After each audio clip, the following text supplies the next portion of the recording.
welcome to the build phase. I'm your host, Whitman. Oh wait, no, he's back. I need to run. I was trying to take over. Are we ready to get started? Yeah, I guess. Actually, no, I recorded. I was totally the host. Wait. You got started without me? Yeah, So we're already back? yeah. Where are we back? Like, On the build phase? yeah. And I'm Mr. Ben. So rusty. I have not recorded like one of these. I haven't done a video for a while. So it's been a while, Yeah. and now we have something we want to talk about. Well, you have something you want to talk about. I always have something I want to talk about. Yeah, this is a game we got uh a how long, like a few months ago. Last summer, probably. Yeah, the game is called Santorini. Uh, Well, let's talk about why we got Santorini. Now, we're big Roxley fans in this house. yeah, Radlands was my first Roxley game. I've not played it in a while. Very rapidly, I slid into Dice Throne, which we're huge fans of Dice Throne in this house. It's quite a good game, I'm gonna be honest. But simply the Roxley emblem, while I do think that is enough to want to purchase a game, but that was not enough for us to get into Santorini. Why did we start playing Santorini? Because I thought it looked interesting, and also I listened to a podcast, and one of the podcast hosts, when was asked like a question about what your favorite board games are, said Santorini was in the top three. So I thought I would give it a shot just because, hey, I like a lot of the stuff the content creators that I like or enjoy, because I like watching content from stuff I enjoy. So, uh, we got it, I and like that you had to explain the idea of enjoying things that people you like enjoy. I'm the kind of person who wants to explain everything a lot of the time. So it happened that at our local game store, we found a used copy of Santorini that also included the Golden Fleece expansion. And a Kickstarter card. Yeah, so basically a Kickstarter edition, from what I can tell, for ridiculously cheap. Yeah, like doesn't the Golden Fleece cost like double it or something? Like it's To get an unopened copy of the Golden Fleece it's like expansion is 70. now fairly expensive. But we got all that for really cheap, and that is awesome. Okay, but we're not here to talk about price. Yeah. We're here to talk about Santorini. So, one of the first things, like I knew nothing about the game other than Like very little, but I was Wit wanted to excited. play it, and as soon as we got him, I was, oh, Roxley. Okay, well, yeah, now I'm excited. The first thing I noticed when we got the components out is table presence. Uh, on their own, the models are kind of a plain color. They don't look like they're gonna pop, but as soon as you start Yeah. building them, it's the appeal that I think Lego has for a lot of people. You're building something and it starts to rise up off the table, and man, does it look cool. Yeah, and so like we aren't gonna tell you how to play the game, but I'm just gonna give like a little bit of a rundown real We'll quick. break it down enough Because like so we that, want to be able to explain yeah, what we mean by building. Like, so the goal of the game is, so we each have two workers, unless you're god card, which is another mechanic. we'll get to that later. Yeah, says otherwise. And those two workers, whenever they move, they build, and you have to move. You can only move one of them on a turn. And you have to move them and have to build with them. And you can get trapped if you can't move up the buildings and like you have nowhere to move. But the goal is to get on a 3-story building. But if you have a 3-story building, an opponent can move right next to it and then build a dome so that you can't be on it. So as you play the game and move your guys around, these buildings are going to start popping up as each person tries to get this 3-story building and not get it domed by their I opponents. think a really good comparison is tic-tac-toe. Now, there are some unfair things about tic-tac-toe that I don't want to compare, so I want to be clear.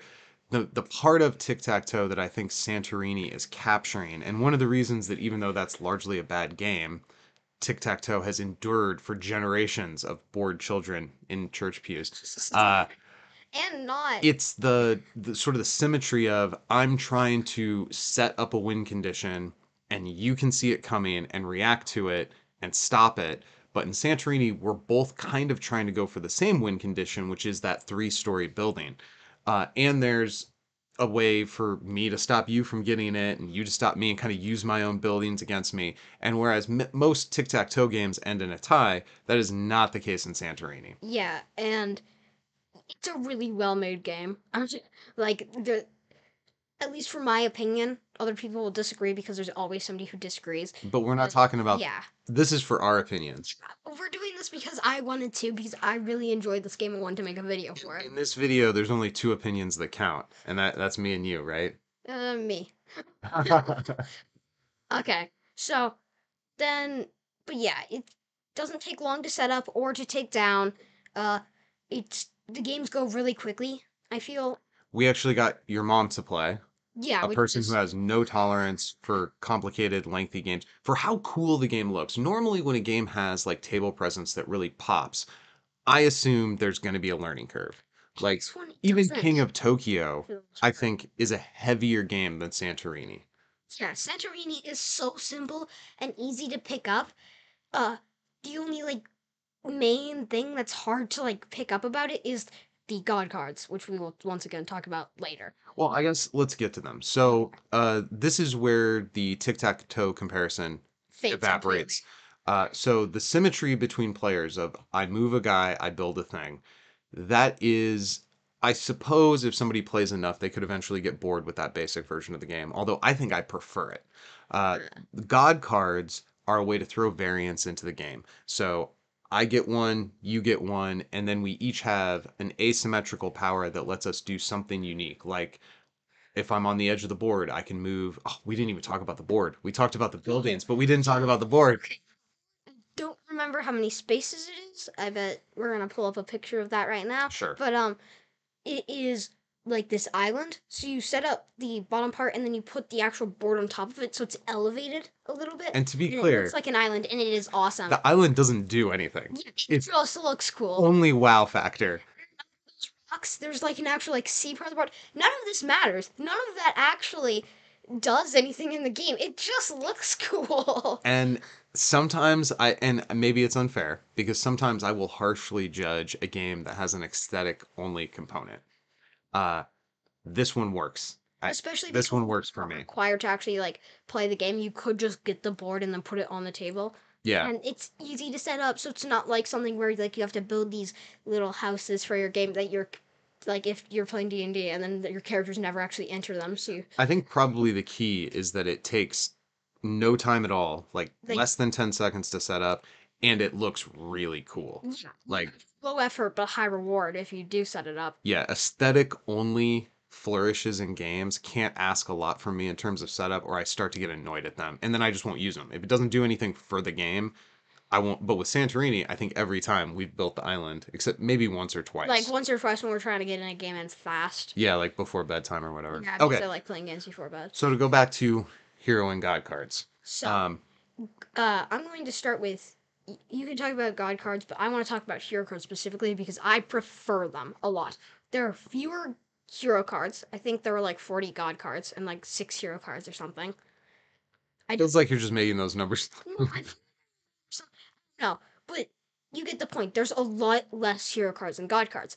But the difference between them is that hero cards can only be used in the game once. So if you want to use your hero power, you need to make sure that it's the right time because god powers can be used anytime. Like Let's take a step back.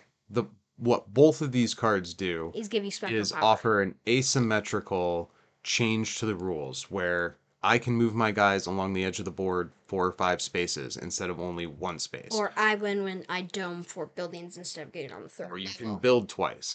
And the main difference between God cards and hero cards is God cards are a permanent game duration modifier, and hero cards are a thing that you use once and done.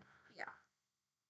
I have, so first of all, I think the game is fine without these asymmetrical modifications, but It I am makes also a it better. person who likes to homebrew. I like variety for variety's sake. So I feel like the kind of player that I am, I would be really excited about the hero and god cards.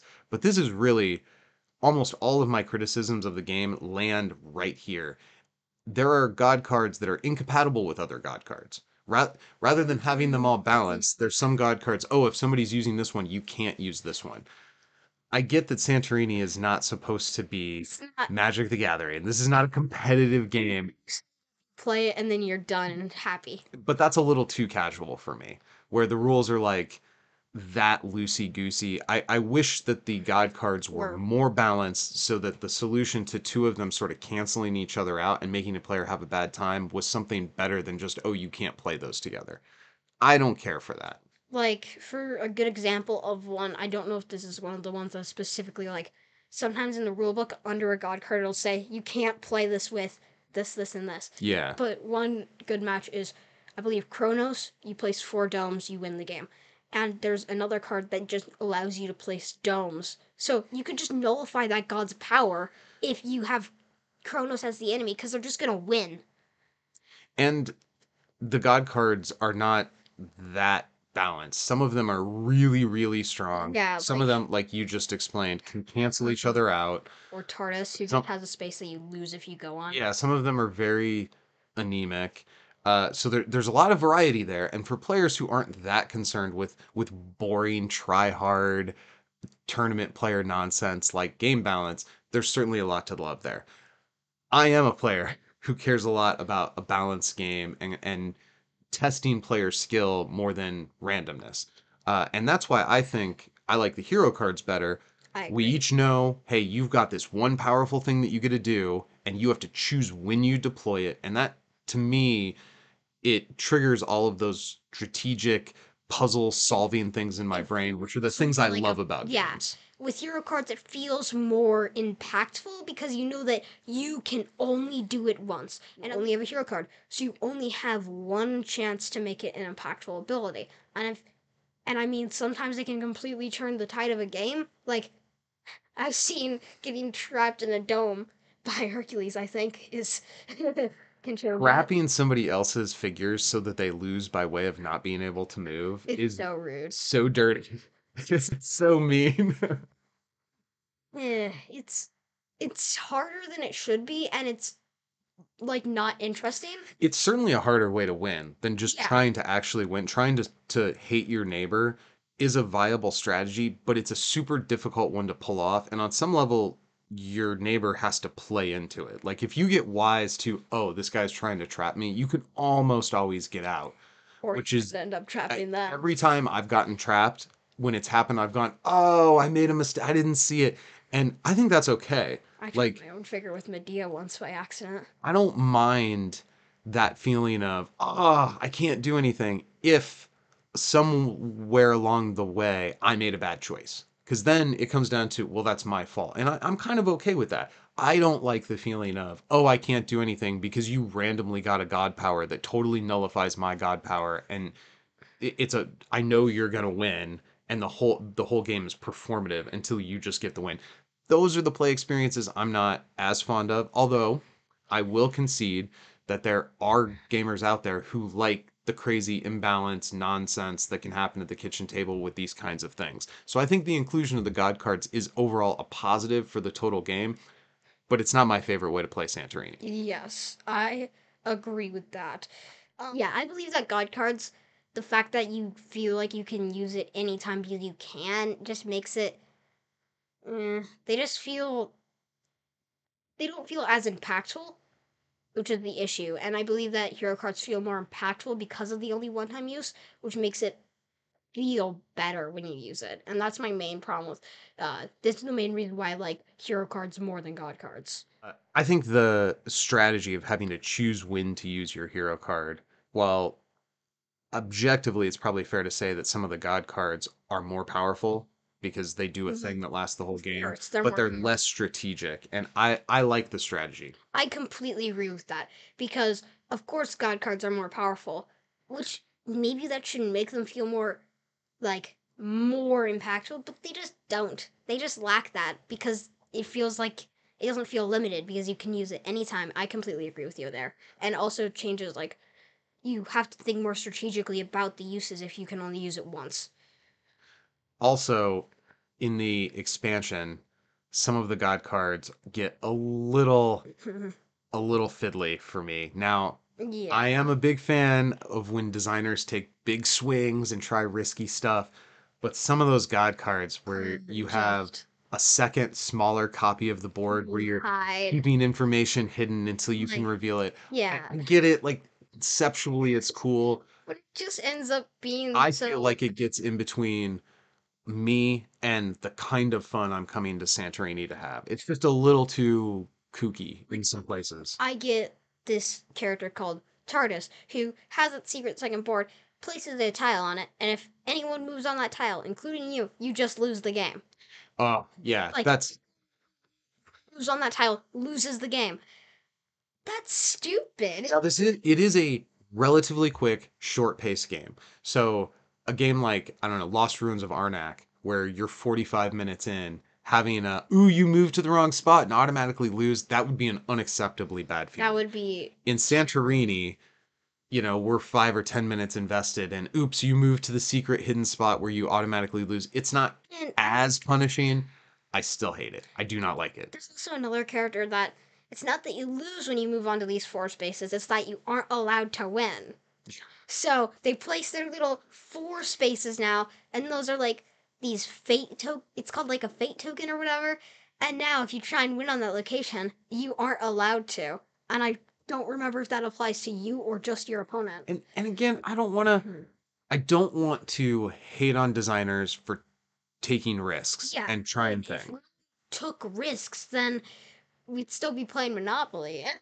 No, no, I'm not getting into that. no. But yeah, risks are important because without them, you're gonna just end up with something that might just be boring And maybe it's fair to say, like, we've only been playing Santorini for a little for while. about 6 months. So maybe once we're a year in, maybe once we're a year and a half in, some of these wilder God cards will appeal to us more because we'll want more variety. But right now, I my biggest praise for the game is how quick it is to get to the table, how easy it is to teach, and how accessible it is to people who aren't even like hardcore gamer types. And the extra God and Hero cards, all they do is sort of make all of that praise get pushed down just a little bit because it makes it a little bit harder to teach the game, makes it a little bit less accessible for people who aren't already in that like gamer mindset. or it makes it like once you're used to playing with God cards, if you're trying to teach a new player or play with a new player and trying to eliminate the God cards, it feels like it's missing something now. I After mean, that, at I least for don't think me, it feels like it's missing for something. me, it was when we did that. I mean, it's a good game with or without the God cards. I personally think that they improved the game overall with replayability. I think probably this would come down into, and I don't normally do this, but I think I might have a different rating for the base game and the expansion. That's completely fair. Yeah. I definitely, so I guess let's get to that. This might be surprising to people, but I give this game gigantic thumbs up, probably two of them. Oh, I completely agree. This is Yeah, a 10 out of 10 yeah. experience. Very, very good I game. loved this game. It is so fun, so replayable, and so quick to set up and tear down. And I do actually like the expansion because frankly that's where the hero cards are, the Yeah, game modifiers that I like more. So I do think the expansion is also a thumbs up, but I don't think it's necessary. And given how pricey it can be to find the expansion now, I've like seen them go by 60, accident. $70. I I don't think I could justify spending $60 for what's included in the expansion given how strong the base game is. So let me give my thoughts on this. I believe that the expansion completely improves the experience of the base game when you're playing with some of its stuff. I mean, some of the god cards within it are a bit overpowered, but with hero cards and stuff, I think it improves the game overall. But we found it by accident, and that is really good. But I wouldn't have, if I hadn't gotten it, just when we bought the whole game, I probably wouldn't have gone out of my way to try and buy it because it's expensive and yes, it makes the game more fun, but is it really it's not worth what it's cost right now. Truth be told, if we got base Santorini with how much we love this base game, there is actually a chance that we might have gone looking for the expansion and been like, all right, we just have to suck it up and pay for it. And at $60, I would have been very disappointed with the expansion. I agree. Um, I don't think that the expansion is worth what it's priced at right now, but I don't think that means it's bad. I think it's still good, just not that good. yeah, I hopefully there'll be a reprint at some point of the Golden Fleece that can bring that down. Uh, so people can, particularly the kinds of players who like the wild, crazy, asymmetrical stuff, Yeah, which I see you. I'm not one I of you, but know. I see you. Yeah, Uh, I think I'm probably and those are probably the kinds of players who would balk at a high price even more. You know, as players who I come from Magic the Gathering, I understand to get the coolest toys, sometimes you have to pay a little more than is reasonable. So I think as a board game player, I'm a little more desensitized to having to overpay a little bit for the thing that I want. For casual gamers, they don't like that yeah. experience. And Like this that. is a casual game. Like this isn't the kind of game that you really would play competitively, which makes it. I mean, I don't I feel think like you could. I think you could do a Santorini tournament, but I think if you did, for casual play. I would probably not want God and Hero cards in play. I would probably want to just play like my wits versus your wits and not have to worry about the slot machine of getting the wrong God card. Yes. Uh, I mean, then again, if it was like, hey, come down to the store, play for a little bit of store credit just for fun. Like if it was a casual tournament where I'm not paying an entry fee, sure, throw the God cards in. I have that's fun. exactly my But if there's point. cash on the line, That's my point exactly. I feel is this game is way better casual. Like agree. it is. That's what it's designed to be better for, in my opinion. So I don't like this. Isn't the kind of game that you really. It's always going to be better of a casual experience. I feel than it is going to be competitive, just based on how it's designed, and that's not a, like that much of a criticism. I don't think it's criticism at Yeah, all. games can be designed for a more casual players, and games can be designed for more competitive players. That's fine either way. But this game is definitely really far into the like this is a casual game. Yeah, this is a game to play at Thanksgiving with your family. Yeah, Bust it out for a few hours with your kids, before bedtime or whatever. Like this is not a tournament grinder. it's kind of funny to actually think of the Take two. Santorini be a tournament. I mean, I'm sure they've existed at some point. Like as board gamers, I think we all like having that. Well, I shouldn't say all, but a lot of us like having that competitive edge to it. But I approach a But King some of games, Tokyo tournament with a much different attitude than I approach a versus tournament, yeah, and, like and that's fine. some games, every game can be turned into a tournament. But some games are are designed for that more of, and this game There is you not go. one of them. Like anything can be turned into a tournament. Not everything should be. Agree. Agree. Okay, so we have spent the last little bit here talking about not Santorini, talking about tournament structure instead. So let's wheel it back to the star of the party. Do you have any parting thoughts on Santorini? We need to fully rate. Like, how many thumbs up is this expansion? You know? I think I still give the expansion thumbs up with the asterisk of at original purchase price. Because I I think the original price was like 15, $20 or something, and that's totally fair. expansion is a good expansion, but the cost is unreasonable currently. So if we went back in time to when the cost was more reasonable for it, double thumbs up. But now it's like kind of in the middle because I don't think the content it holds is worth the price tag. Yeah, as far as the quality of the content, it's good stuff. It's just It's not good enough to justify the it's collector so price tag that we have now. such little. It's a little amount of stuff compared to what you would expect from a normal like $60-$70 expansion for something. Okay. Uh, So overall, I love the game. So really enjoy the game, and I hope that if anyone who like plays the game and watches this also enjoys the game because I really like it. yeah, thumbs up, positive review here. This has been the build phase review of Santorini. I'm Mr. Ben. This is Whitman. Go Win Some Games.